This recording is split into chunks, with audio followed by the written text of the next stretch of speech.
দুদিন পেরিয়ে গেলেও এখনো গ্রেফতার হয়নি চিত্তরঞ্জনের রেলকর্মী স্ত্রীর খুনের ঘটনার সাথে জড়িত দোষীরা।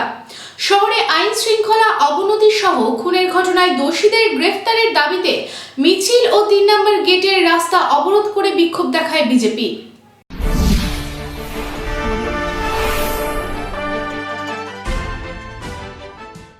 মমতা পুলিশ চিত্তরঞ্জনবাসীর নিরাপত্তার দাবিতে বিজেপি লড়বে। চিত্তরঞ্জনবাসীর নিরাপত্তার দাবিতে বিজেপি লড়বে।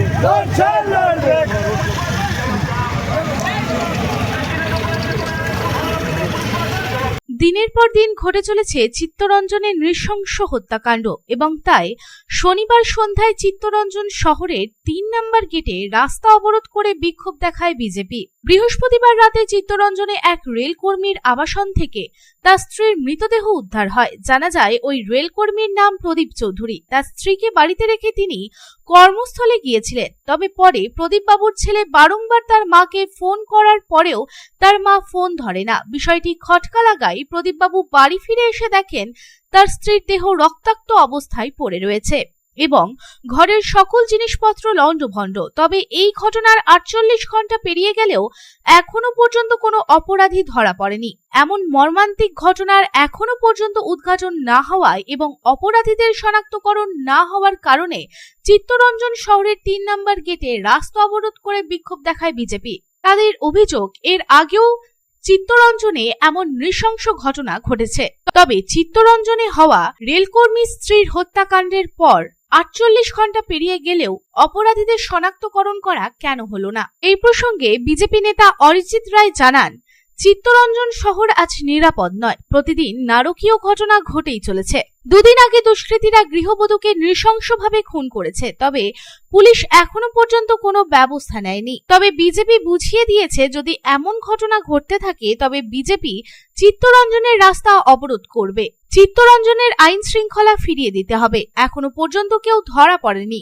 এই অপরাধ অত্যন্ত নৃশংসনীয়।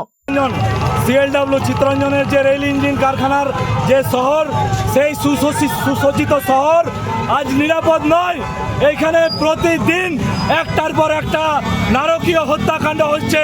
এর আগেও এখানে দুবার শুট আউট হয়েছে দিনের আলোয় এবং গত দুদিন আগে আপনারা দেখেছেন এখানে এক গৃহবধূকে দিনের আলোয় বাড়িতে ঢুকে নৃশংসভাবে কেটে এখানে দুষ্কৃতীরা পালিয়ে গেছে।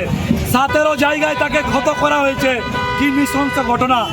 চিত্তরঞ্জনের এই আইন শৃঙ্খলা দিনের পর দিন ভেঙে পড়ছে।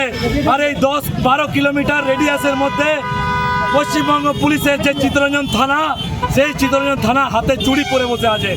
একটাও এই যে ঘটনা, এই হত্যাকাণ্ড, এই একটারও কিনারা করতে পারছে না। তাই আজকে ভারতীয় জনতা পার্টি চিত্তরঞ্জন মণ্ডলে আজকে এই প্রতিবাদে নেমে পুলিশকে বুঝিয়ে দিয়েছে যে যদি আপনারা চিত্তরঞ্জনবাসীর নিরাপত্তা নিশ্চিত না করেন, এইভাবে যদি একের পর এক দুষ্কৃতী কর্মকাণ্ড চলতে থাকে, ভারতীয় জনতা পার্টি আজ চুপ করে বসে থাকবে না। এই সারা রাস্তা অবরোধ হবে। ভারতীয় জনতা পার্টির কার্যকর্তারা চিত্তরঞ্জন অবরোধ করে দেবে।